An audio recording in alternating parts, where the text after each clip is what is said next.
علم دین کی شمع کو پھیلانے کے لیے سرزمین آسٹریلیا پر عاشقان رسول کی دینی تحریک دعوت اسلامی کا ایک اور اقدام شعبہ جامعۃ المدینہ انٹرنیشنل افیئرز کے تحت برانچ کا قیام عمل میں لایا جا چکا ہے۔ اسی سلسلے میں میربن کے علاقے ڈیڈینونگ میں قائم مدنی مرکز فیضان مدینہ میں افتتاحی تقریب کا انعقاد کیا گیا، جس میں مختلف شعبہ زندگی سے وابستہ کاروباری حضرات و عاشقان رسول سمیت مقامی ذمہ داران دعوت اسلامی کی بھی شرکت ہوئی، جبکہ سنت و برے اجتماع کا آغاز تلاوت قرآن پاک سے کیا گیا اور پھر کلام پڑھا گیا۔ اس کے بعد دعوت اسلامی کی مرکزی مجلس شورا کے نگران مولانا محمد عمران اتاری نے سنت و بھرا بیان کیا اور بتایا کہ آج عمل کا دن ہے، جبکہ اس کی جزا کل ملے گی، اور اولاد کو علم دین سکھانے کی ترغیب دلاتے ہوئے کہنا تھا کہ والدین اولاد کی تربیت نہیں کریں گے تو روز قیامت ان کی گرفت ہوگی۔ آج عمل کا دن حساب کا نہیں ہے، کل حساب کا دن ہوگا، عمل کا نہیں ہوگا۔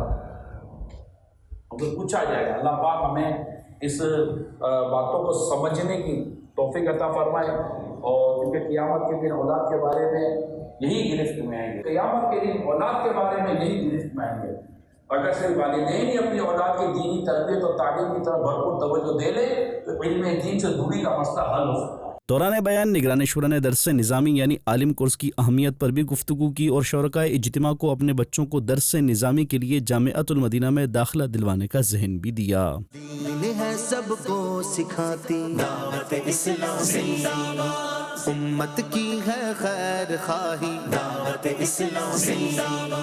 دوران اجتماع نگران شورا نے اسلامی بھائیوں کو سلسلہ عالیہ قادریہ رضویہ اتاریہ میں داخل کر کے امیر اہل سنت کا مرید بھی بنایا۔ اختتام پر نگران شورا نے جامعۃ المدینہ کے لیے کوششیں کرنے والوں کے لیے دعا بھی کی۔ یا اللہ، ہمارے جن اسلامی بھائیوں نے اس ادارے کو قائم کرنے میں اپنی جس طرح بھی کوششیں شامل کی ہیں، سب کی کوششوں کو قبول فرما، علم دین حاصل کرے، ہماری اولاد بھی علم دین حاصل کرے، ہمارے گھر بار پر رحمت کی نظر فرما۔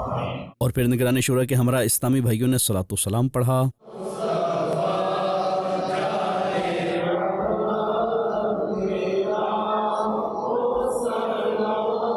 سنت و برے اجتماع کے بعد شرکائے اجتماع نے نگران شورا سے ملاقات کی بھی سعادت پائی۔ دعوت اسلامی ہے یہ، دعوت اسلامی ہے، دعوت اسلامی ہے یہ، دعوت اسلامی ہے۔